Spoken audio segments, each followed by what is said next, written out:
नमस्कार मित्रों, RV आईएसपीसीएस classes में आप सभी का स्वागत है। आज यहाँ भूगोल की टेस्ट सीरीज के महत्वपूर्ण प्रश्न हैं जो कि पीसीएस परीक्षाओं में पूछे गए हैं विगत वर्षों में।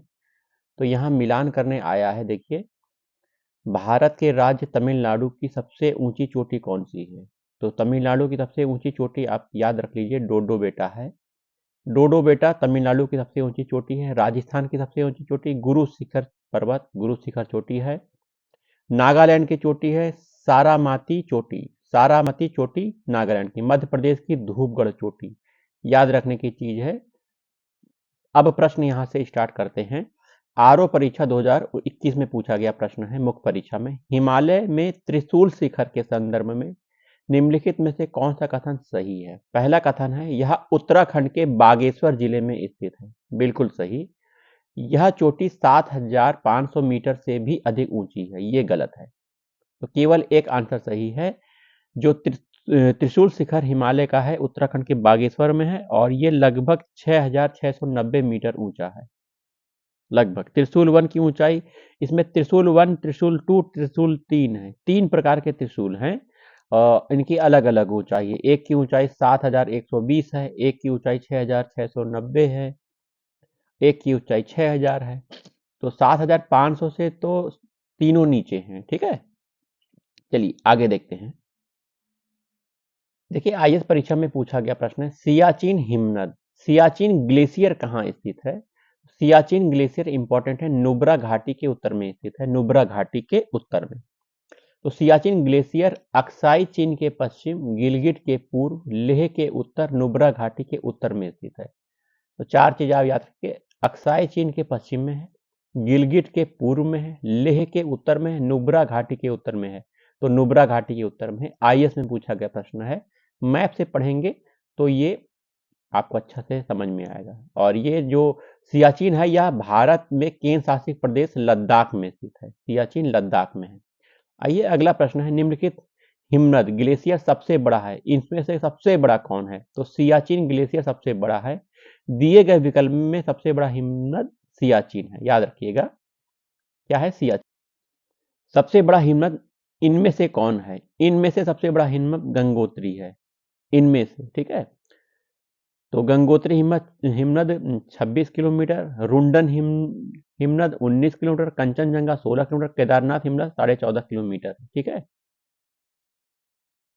पीसीएस में पूछा गया प्रश्न है 2004-2010 में पूछा गया है, चोराबाड़ी ग्लेशियर कहाँ स्थित है?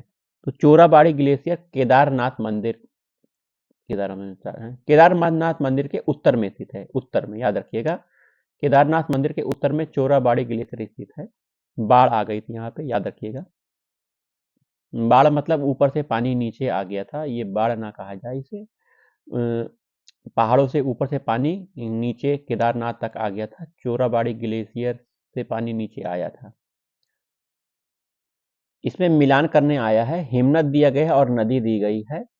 तो बंदरपूछ आपका देखिए, ये जो यमुना नदी है बिल्कुल सही है। और 12 सिगरी चेनाब नदी दिया गया है, ये भी सही है। और मिलान ग्लेशियर मंदाकिनी दिया गया है, जो कि गलत है। मंदाकिनी ना हो के गौरी गंगा है। क्या है? गौरी गंगा।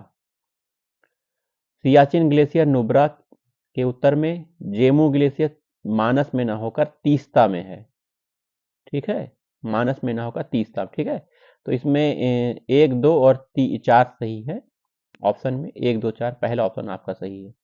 याद रखिएगा, बंदरपूछ कहाँ पर है? बंदरपूछ और मिलाम, मिलाम कहाँ गया? मिलाम है ये। बंदरपूछ और मिलाम ये आपका उत्तराखंड में है। 12 सिगरी आपका कहाँ पड़ता है? हिमाचल प्रदेश में है। ये 12 सिगरी हिमाचल प्रदेश में। सियाचिन आप जानते हो जम्मू कश्मीर में है, लद्दाख में। और जेमू सिक्किम में है।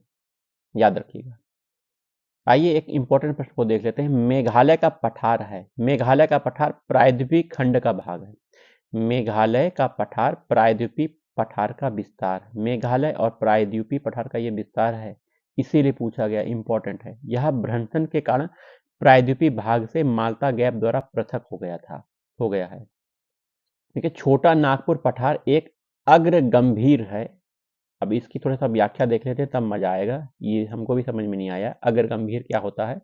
छोटा नागपुर पठार में विभिन्न ऊंचाइयों के पठारों का क्रम मिलता है।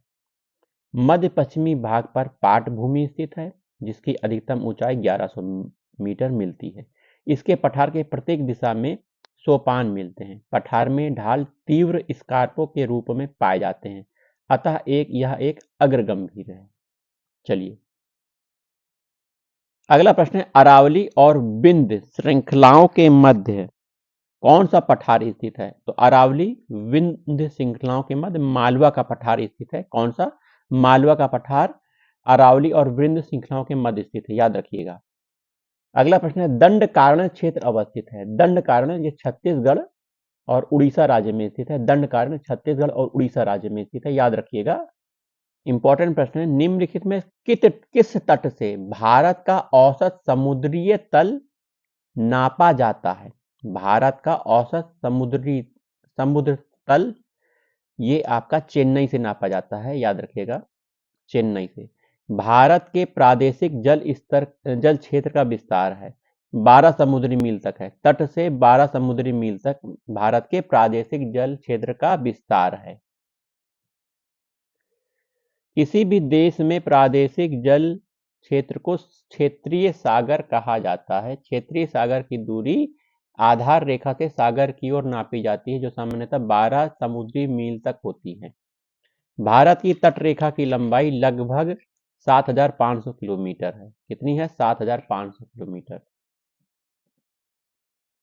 सर्वाधिक तटीय अपरदन होता है, लहरों से होता है, ज्वार भाटा, सुनामी लहर, धाराओं से। तो सर्वाधिक तटीय लहरों से होता है। तटीय अपरदन में समुद्री लहरें, ज्वार भाटा, धारा, सुनामी लहरों और मानवीय क्रियाकलापों आदि की प्रमुख भूमिका होती है। इसमें सर्वाधिक तटीय अपरदन लहरों द्वारा होता है।